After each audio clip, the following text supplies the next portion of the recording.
Ariketa zerrendako hirugarren ariketa. Ekuazioa, funtzioa, isa berbi, kendu isa, gehi 6, eta grafikoa irudikatu behar da. Lehenik eta behin, gorakorra dela, berakorra gorakorra izango da, a, isa berbiren koefizientea, bat delako, beraz positiboa. U itxura hori izango. Erpina kalkulatzeko, minus b, zati bi egin behar da. Beraz, minus lau, zati bi.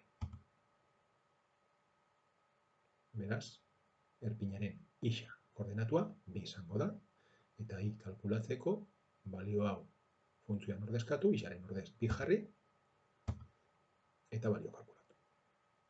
Erpina funtzio honetan bi puntuan egongo da.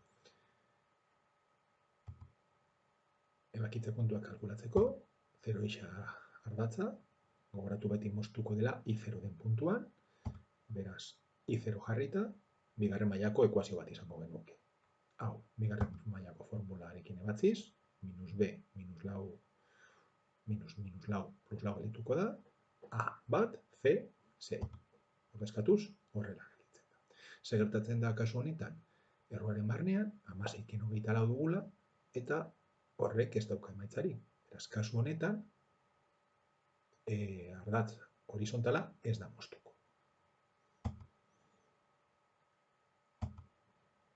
Zero ardatza gogoratu beti 0 c dela, beraz kasu honetan 0, 6.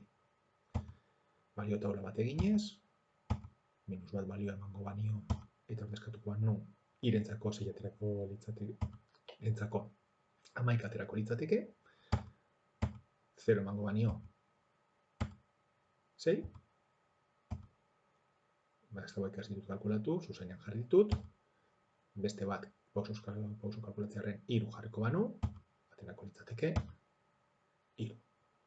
Bai, orduan, orain balio hauek ordezkatu beharko nituzke grafikoan, bi ardatza jarri, puntuak ipini, eta grafikoa egin.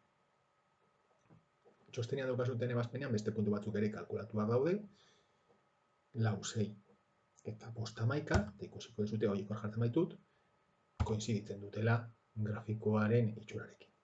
Eta gainea beste aldekoekiko simetrikoak direla.